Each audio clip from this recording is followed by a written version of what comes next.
عثمان بھائی کیسے ہیں آپ؟ الحمدللہ سر ٹھیک آپ ٹھاک. اسی علاقے سے آپ بتا؟ میں اسی علاقے سے فاضل پور سے. اور جو سیلاب آیا وہ بھی اسی علاقے میں آیا؟ فاضل پور میں ہی آیا. فاضل پور سٹی کے اندر ہے؟ بالکل سٹی میں. سائڈ ایریاز کو تو کور کر گیا وہ سارا؟ سائڈ ایریا جہاں پر آپ بیٹھے ہیں یہاں پر بھی تھا. اچھا یہاں پہ بھی سارا سیلاب؟ جی. اچھا اچھا اچھا. تو وہ کیسے پھر آپ نے اس وقت وہ کیا آپ کے بیتی کیا آپ کو کوئی الٹیمیٹم پہلے سے ملا ہوا تھا سیلاب کے حوالے سے؟ نہیں سر کوئی الٹیمیٹم نہیں تھا. ہم سن تو رہے تھے کہ بھی پانی اس دفعہ بہت زیادہ آ رہا ہے. جی. دیکھ بھی رہے تھے. یہاں سے مغربی سائڈ پر نا کوہ سلیمان کا سلسلہ ہے. ٹھیک ہے. جو ڈیرہ غازی خان بلکہ اس سے بھی آگے توسا. جی. اور یہاں سے ہوتا ہوا یہ آگے رجحان اور اس رجحان سے آگے تک جاتا ہے.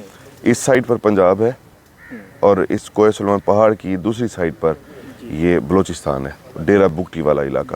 تو اس جو پہاڑ ہے نا سر اس سے ہل ٹورنٹ آتا ہے.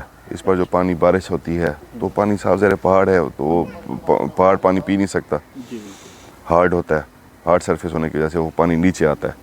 تو اس کے آلریڈی بیڈز بنے ہوئے ہیں, راستے بنے ہوئے ہیں اس کے پانی گزرنے کے. ہر سال آتا ہے سیلاب. ایک مخصوص ایریا ہے, ایک مخصوص اس کا روٹ ہے جہاں سے گزر کر جاتا ہے.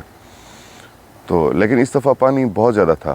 اس کے بارے میں مختلف افواہیں تھی, سن رہے تھے کہ بھی افغانستان سے بھی کوئی پانی آیا ہے کیونکہ پھر آگے بلوچستان سے آگے پھر افغانستان ہے نا. جی بالکل. اور بلوچستان سے بھی کوئی پانی ہے بہت زیادہ تھا. اور بارشیں اس دفعہ مونسون میں بارشیں بہت زیادہ ہوئی تھیں. اس ایریے کو کس نے متاثر کیا؟ دریا کے پانی نے متاثر کیا یا وہ جو پہاڑی علاقے سے جو پانی پہاڑی علاقے کا رود کو ہی, جس کو ہل ٹورنٹ انگلش میں کہتے ہیں. مین سٹی کو اس نے جو ہے وہ مین سٹی فاضل پور. اس پورے کے اندر مین سٹی کون کون سے جو ڈسٹرب ہوئے؟ اس پورے بیلٹ میں سر راجن پور رجحان سے آپ شروع ہاں جی جی کشمور سے بعد رجحان آتا ہے جی شمالی طرف. جی. تو رجحان سے لے کر توسا تک, توسا سے تھوڑا آگے تک ڈیرہ اسماعیل خان تک, یہ پورا کا پورا ایریا جو ہے جو کوہ سلیمان کا ایریا ہے جسے ہم سلمانی ایریا بھی کہتے ہیں, وہ پورا ڈسٹرب ہوا ہے. پہاڑ جہاں جہاں بھی پہاڑ تھا وہاں سے پانی اترا ہے. ان پہاڑوں کی بیس میں جو سٹیز آئے جو سٹیز آئے ہیں وہ اس میں راجن پور بھی آ گیا, فاضل پور آ گیا, جام پور اور داجل, پھر ڈیرہ غازی خان کے کافی علاقے تھے, توسا. ابھی ہم بیٹھے ہیں فاضل پور کے اندر. ابھی ہم فاضل پور میں. سٹی کو مینلی یہ جو ایک مین روڈ ہے اس کو 2 حصوں میں ڈیوائیڈ کر رہی ہے. جی جی. تو عام طور پہ سیلاب آتا تھا 2010 میں جو آیا وہ دوسری طرف آیا, وہ مشرقی سائڈ سے. جی سر. مشرقی طرف سے. اس دفعہ جو آیا وہ مغربی طرف سے آیا اس طرف. جی سر. اور وہ الٹیمیٹم بھی آپ کو کوئی نہیں ملا. تو لوگوں نے پھر کیسے اپنے بچاؤ کے لیے کوئی سامان کوئی اکٹھے کرنے کا کوئی ٹائم مل گیا ہے وہ کیا اس کے لیے؟ نہیں سر, ہمیں تو 1 گھنٹہ بھی نہیں ملا تھا, بلکہ 1 منٹ بھی کہہ لیں کہ نہیں ملا تھا, کیونکہ افواہیں عجیب طرح سے افواہیں آتی تھیں. اصل میں آپ ایک انٹرسٹنگ بات آپ کو بتاؤں میں, آپ کسی بھی آدمی سے فاضل پور کے یا اس ایریا کے کسی بھی آدمی سے پوچھ لیتے نا کہ بھی فاضل پور شہر کو کیسے بچایا جا سکتا تھا فلڈ سے, تو وہ آپ کو 1 منٹ میں آپ کو اس مسئلے کا حل بتا دیتا. ہر کسی کو پتا تھا کہ حاجی پور روڈ سے آپ کٹ لگا دیں ایشو ہو جائے گا. کتب کو کہاں سے آپ نے ڈائیورٹ کرنا ہے, وہ بند ہے, کتب بند ہے. تو وہ عام آدمی کو بھی پتا تھا, اور یہی عام آدمی چیخ کر انتظامیہ کو کہہ رہا تھا کہ پلیز پانی بہت زیادہ ہے, آپ بتا رہے ہیں کہ لاکھوں کیوسیکس پانی آ رہا ہے, تو آپ ان کو کٹس لگائیں. لیکن وہ کہتے تھے آج لگا رہے ہیں جی, لگا رہے ہیں, پانی کو دیکھ رہے ہیں, یہ کر رہے ہیں, وہ کر رہے ہیں, تو شہر کو ہم بچا لیں گے, یہاں سے کٹ لگا کے پانی کو ہم گزار دیں گے.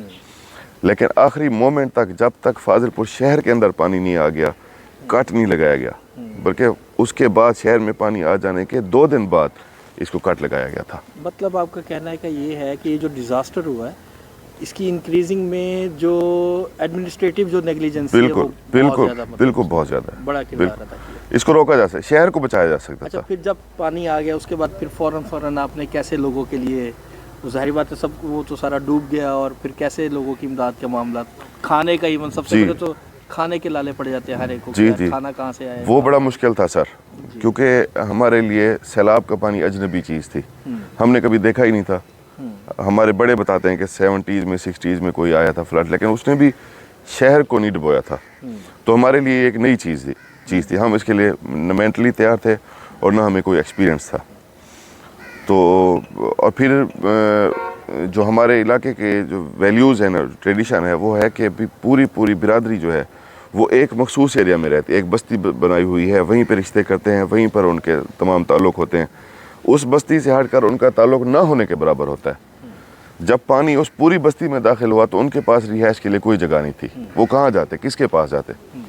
تو میکسیمم لوگ روڈز پر شفٹ ہو گئے تھے. یہ جو مین انڈس ہائی وے ہے یہ فاضل پور کو 2 حصوں میں برابر تقسیم کرتی ہے. جو مغربی حصہ تھا وہ فلڈ زدہ تھا, روڈ کے بالکل لیول پر پانی تھا, اور جو مشرقی حصہ تھا وہ بہتر تھا, وہاں پہ پانی نہیں گیا. تو کچھ لوگ اس سائڈ پہ شفٹ ہو گئے, کچھ لوگ پھر روڈ کے اوپر ہی شفٹ ہو گئے. تو یہ آپ ہنڈریڈز آف کلومیٹرز انہوں نے خیمے لگائے ہوئے تھے. خیمے بھی بعد میں ملے تھے.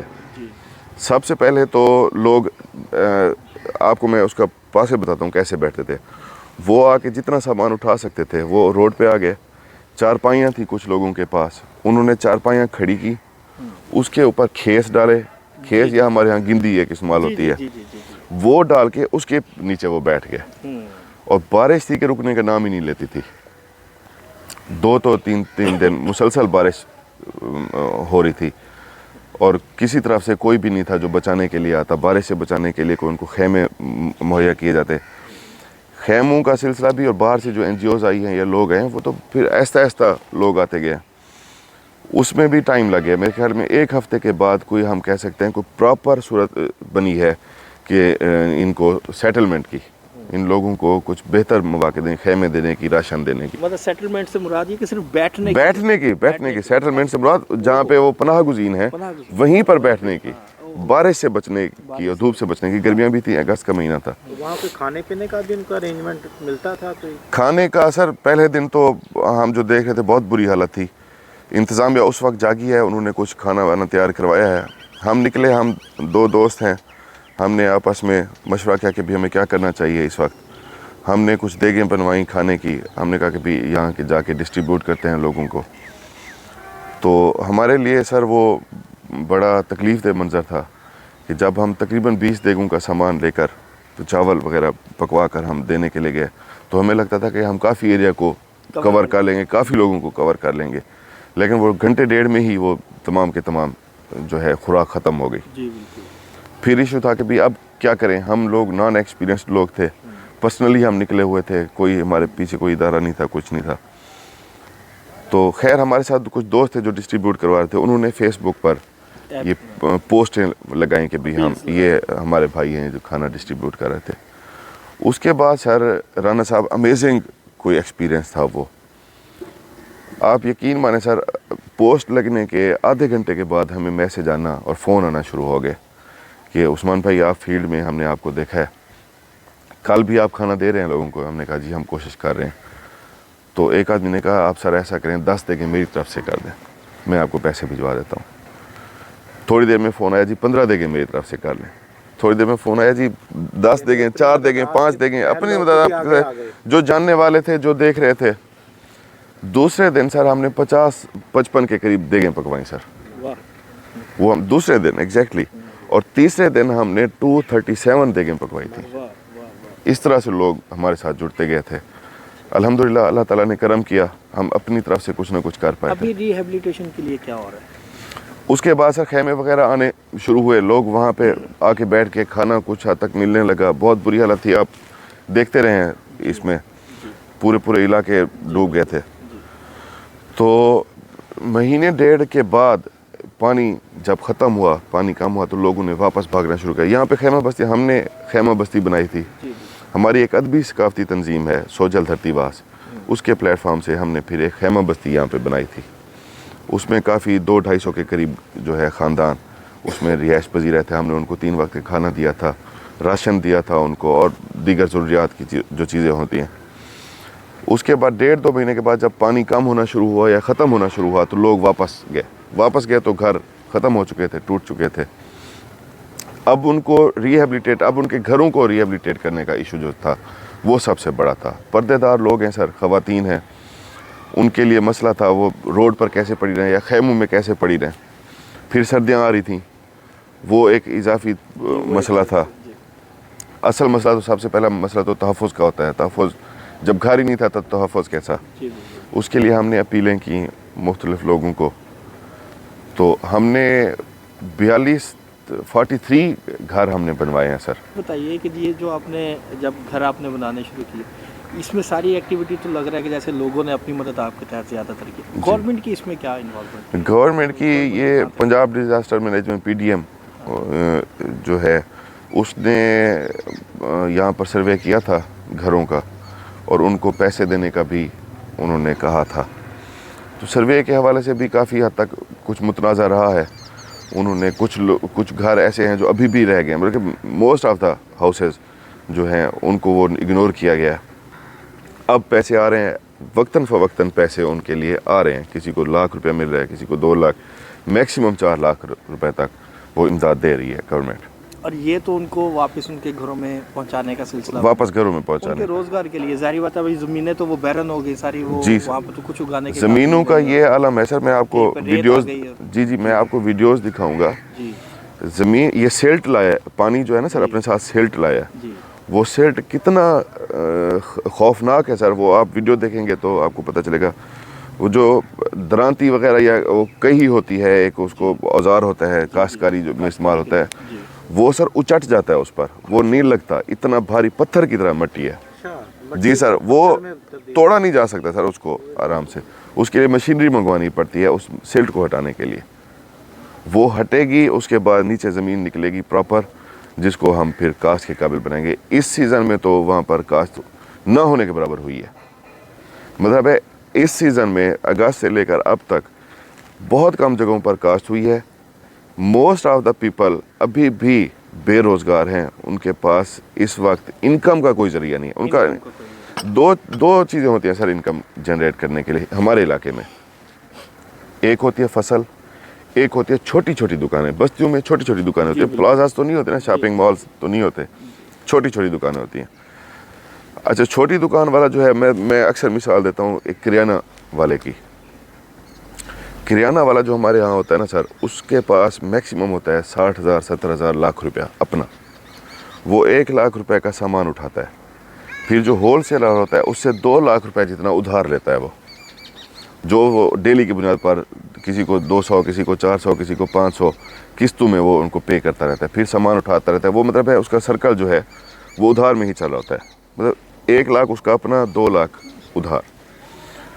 جس کریانہ کی دکان میں پانی آ گیا سر، تو وہاں تو کوئی بھی چیز قابل استعمال نہ رہی نا سر. وہاں صابن گل گئے، کھانے کا آٹا، جی چاول، یہ سب کچھ ختم ہو گیا. مطلب اس کی ٹوٹل انویسٹمنٹ ڈوب گئی. جو اس نے مارکیٹ سے اٹھایا ہوا تھا وہ اس کے اوپر آ پڑا. اب نیا کام کہاں سے کرے؟ نہ تو اس کو ادھار ملے گا، نہ اس کے اپنے پاس پیسے ہیں. وہ برباد ہو گیا سر. وہ تباہ نہیں، وہ برباد ہو گیا. وہ اس کے پاس اب کوئی ذریعہ نہیں ہے کمانے کا. بہت برے عالم میں دیکھ رہے ہیں سر ہم لوگوں کو. ابھی کتنے % آپ کو لگ رہا ہے کہ کام ابھی باقی ہے اس ایریے کے اندر؟ ابھی بھی سر میرے خیال میں پرسنٹیج آپ جی پرسنٹیج اگر آپ پوچھ رہے ہیں تو میرے خیال میں ریہیبلیٹیشن کا جو کام ہے وہ 30 to 35% ہوا ہے. اچھا ہوا ہے 30% ابھی بھی 70% ابھی بھی رہتا ہے. لوگ ابھی بھی، میں آپ کو علاقہ جا کے وزٹ کرا سکتا ہوں، ابھی بھی لوگ ٹینٹوں میں گزارے. اس سردی میں لوگ ٹینٹوں میں رات گزارتے ہیں. وہ ٹینٹ جو کسی مخیر نے دیے تھے. تو آپ کی اپیل کس چیز کے لیے زیادہ ہے اس وقت؟ آپ کو نیڈ کیا ہے یہاں پہ اس وقت سر؟ بیسک نیڈ جو ہے پورے ایریے کے لیے؟ جی ویسے تو کاشتکاری کے حوالے سے مشینری ان کو ملنی چاہیے. مشینری نہ ملے تو گورنمنٹ یا ادارے کچھ اس طرح کا سسٹم کریں کہ ان کی زمین کو قابل کاشت بنانے کے لیے ان کو کرائے پر یا گھنٹوں کے حساب سے ان کو پلو کر کے دیں زمینیں. یہ ہونا چاہیے. ان کے روزگار کا سلسلہ ہونا چاہیے. سب سے زیادہ امپورٹنٹ پھر میں وہی کہوں گا کہ ان کے گھر ختم ہو گئے ہیں سر. ان کو چھت ملنی چاہیے. لوگ بے آسرا ہیں. اس سردی میں بھی وہ بچوں کو لے کر ٹینٹوں میں گھسے ہوئے ہیں اور بڑی اذیت ناک زندگی گزار رہے ہیں. اور ان کے کھانے پینے کا پھر کیا سلسلہ بنتا ہے؟ کھانے پینے کا سلسلہ سر، راشن ہم بھی دیتے رہے ہیں اور بھی ادارے ہیں، کچھ NGOs ہیں، کچھ مخیر آتے رہے ہیں، پورے پاکستان سے آتے رہے ہیں، وہ بھی ان کو راشن دیتے رہے ہیں. ایک حد تک یہ سلسلہ چلا ہے. مطلب اکتوبر تک میکسیمم چلا ہوگا. نومبر، دسمبر، جنوری، فروری، اب تو وہ سلسلہ نہیں چل رہا. تو اب لوگ بس اپنی مدد آپ کے تحت کوئی روزگار ڈھونڈنے کی کوشش کر رہا ہے. کوئی جس کے جتنے بچے ہیں سب کو انہوں نے کام پہ لگا دیا ہے کہ 100 200 لے کر آئیں گے، چلو گھر کا